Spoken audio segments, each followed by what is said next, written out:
Hi, good morning YouTubers. Today is Monday and November 15, I believe. Yes, November 15. And I've got to start coming up with a plan on what to do with all my orchids in the winter time. You see, I live in the Texas Gulf Coast area, about an hour away from the coast, and I'm in zone 9A, and we have a pretty mild winter most of the time, and it should be around highs in 60s, 70s, and 80s, and lows in sometimes 50s, 40s, and a very few days of 30s. And unfortunately, last year we had a good freeze, and it was in the 20s for a good 4 or 5 days. So I have to get ready for that, for whatever may be going on this winter. And usually when I house these orchids for the winter, I bring it into my sunroom, which is in the front yard. It's in the front side of the house. I'm sorry. Yeah, not front yard. It's in the front side of the house. And it is south facing, so it gets a lot of sun. And so I need to get that room ready to house these orchids. And when I house them, I usually don't have to house them the entire 3 months, like December, January, and February. I usually come in and out. There may be like an entire week of span where I can leave them outside, or there may be a week of being inside. But normally I'm able to go in interims of 4 to 5 days inside, and then or outside, and then inside for a couple of days, and then back outside again. Or sometimes for the convenience of not having to move everything, I just pick just a few that are mounted that need water more regularly. So I bring it outside, water it in the daytime where it's always at least 50 or higher during the winter. And this is all in Fahrenheit, of course. So in the past, I have put all these orchids in the sunroom. I call it the sunroom. But this year, I'm doing it again, the same thing this year, but I need to get it more efficient. It's a small sunroom. So I will take you to my sunroom and show you what I've been doing to get it prepared. All right, so I'm in the house right now, and we are about to enter the sunroom, which is again south facing. So it gets a lot of sun during the summertime, just so intense it's intolerable for anything, even the little geckos.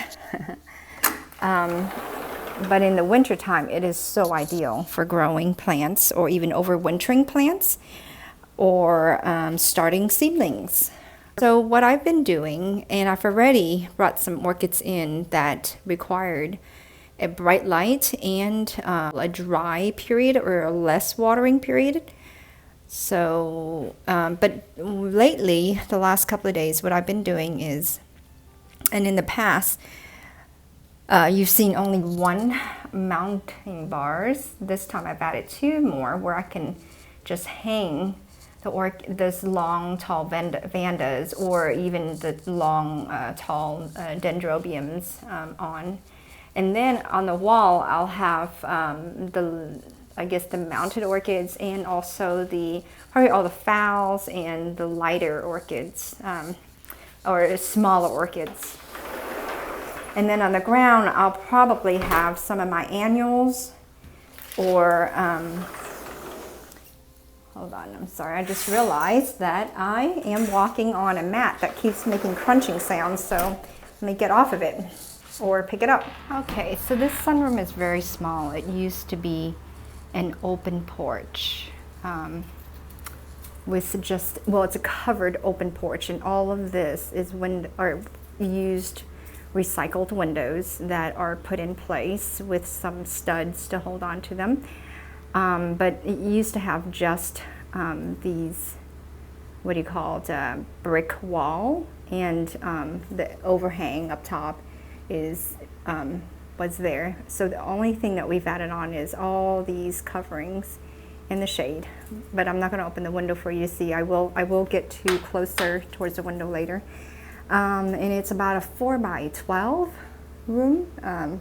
It's long and narrow, but so we got to use it really efficiently. So this is my plan for the winter. In the past, I have been using this, and I've always wished that I could make it a little more efficient or better situated. But anyway, let me go give you a tour and tell you the backstory about this room. So as I mentioned before, this used to be an open porch, and we did have an overhang up there, and it was all siding, all cedar siding up top. So I ripped that all apart because it was just really old. It's about 60 or 70 years old, you know, cedar siding. So and so I ripped it all up, and I put in insulation, the Pink Panther insulation, and BAT, I guess it's called, it's BAT insulation, B-A-T-T. And then I put plywood, and this is really nice grade plywood that I found at a yard sale. Yes, I found plywood at a yard sale.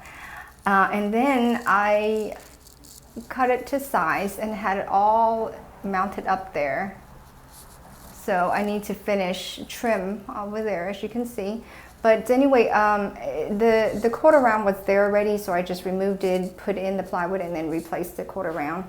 And I also added a light in here. Yeah, the light used to be mounted along the wall, which I just felt like it wasn't centralized enough. So I moved the light. And then, so this part was opened, and I didn't have windows that would fit that particular size, so I got a couple of pieces of plexiglass that someone had given to me and cut it down to size. Then all this window that you see here, let's see if I can, so you see all this window here. Okay, all these are old single pane window that I had already from a renovation that I did in the kitchen. And I had 4 windows, 1, 2, 3, 4 windows that I removed and had stored away, and I thought already about doing this room. So it was all in the makings a while ago. Okay, then I had siding over here, cedar siding, ripped it all apart, put insulation on there. So this is a 1950s house, and it didn't have insulation, so that's why I had to do all that. Ripped up all the siding, and then put in insulation. And then I bought these. This is where I did actually bought new sheets of hardy plank panel siding. So they were 4 by 8s, just like plywood is, and mounted on the wall. And then and let's see, we've got this fan here that we're going to use to, this piece of plexiglass is removable. This one is not. It's all trimmed out there to stay. And this one is currently held in by a tension bar. It's a curtain tension bar, and so it's held in there temporarily so that I could take the screen or the plexiglass in and out easily. It is mosquito screened. Let me see if I can get closer. So I plan to put the fan right up here, and I've done that all summer to cool down this room since it's south facing, super hot.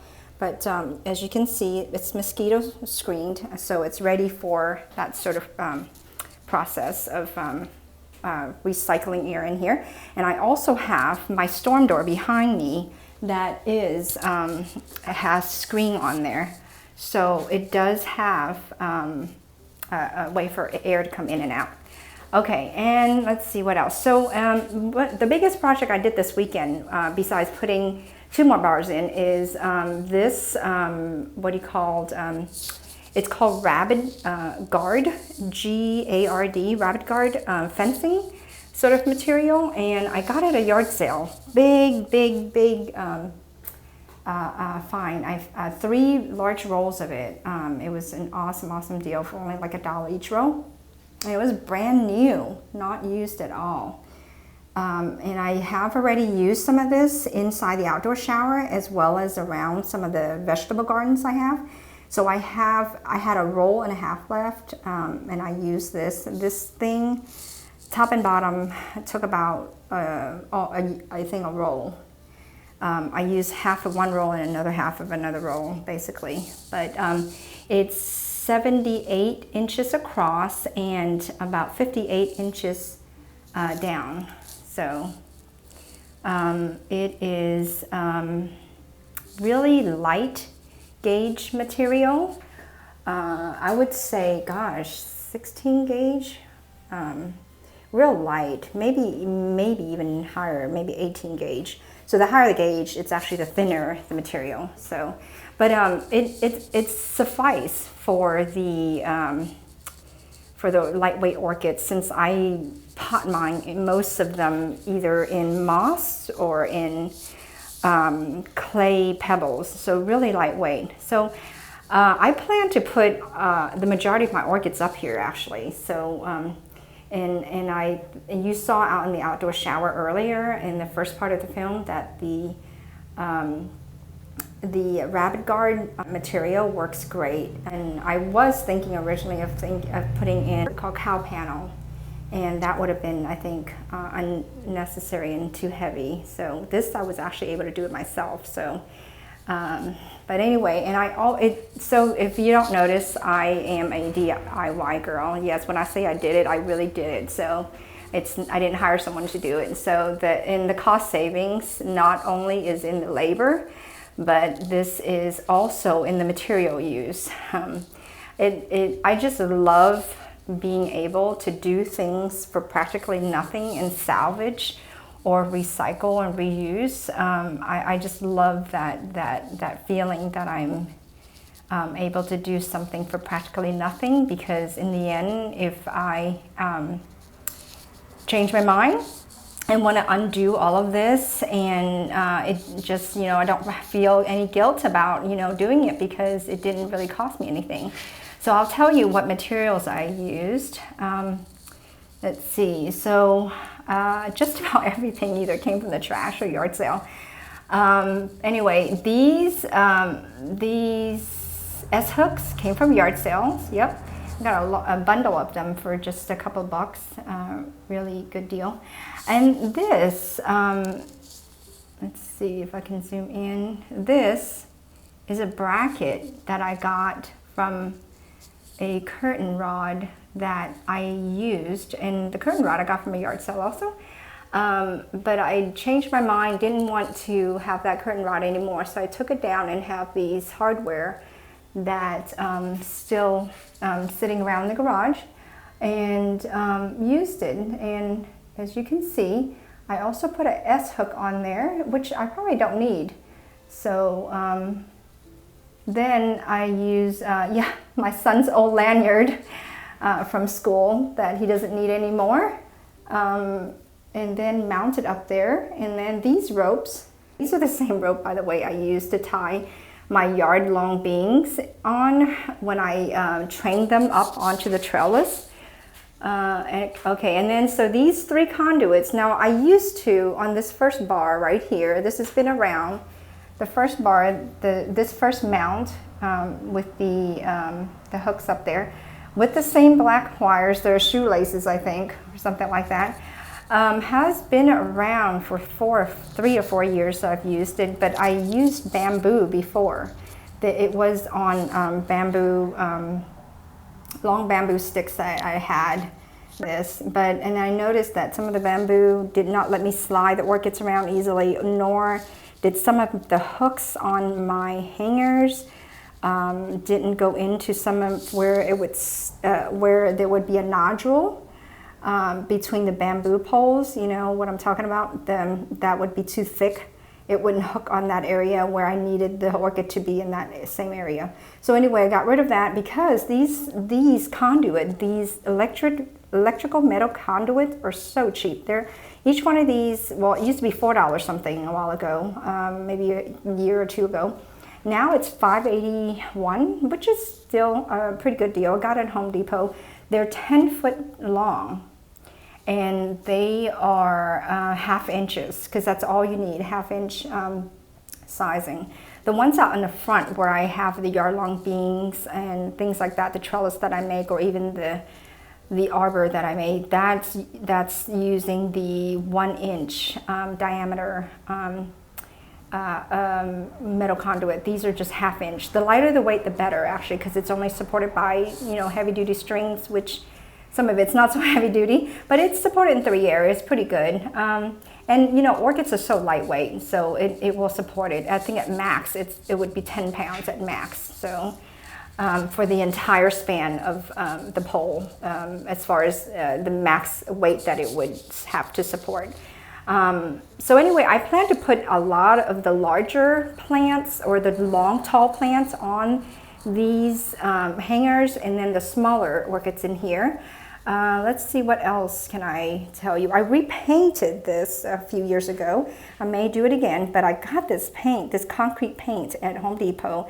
It's in the Oops section, and I got a lot of it. It's like 10 gallons I got for like, I think $10 or $15. But anyway, I plan to repaint it. The back also, I have a patio on the back that needs to be painted. This is just leaves shedding from one of the dendrobiums I had, and it's as you can see, this is a normal process for some of the deciduous or semi-deciduous orchids that I have. It will shed and start yellowing, and we'll have heat in here too. That's another new thing. All right, and then I got this in the trash on the curb. This is a clothes hanger. As soon as I saw it, when I passed by it, I knew exactly what it was. Grabbed it right away. It is so useful. You've seen that also in my other videos when I did tours in my sunroom. This is a clothes rack that I would put some of the larger vandas and dendrobiums on. And you can, when you hook it up, there's a bar that goes across, so everything is with it, and it's super sturdy, nothing's wrong with it. I just happen to live in an area where there's a lot of large McMansions, and people are just tossing stuff out. And I'm just, you know, I just drive by sometimes while I'm taking the kids to school, and I'll see it and I'll just pick it up. And I also got another plant rack, 3-tier plant rack in the back that I may bring in here if I see that that I don't have enough space on the floor for some of my annuals and some of the herbs that I want to still grow in the winter. So anyway, this is the plan, and I'm actually excited about being ready for the winter, because I haven't like test fit all the orchids in here yet. So I don't know how it'll go, but I have a good feeling that I have so much space that I can proportionally space them out nicely so that they get plenty of nice airflow as well as light.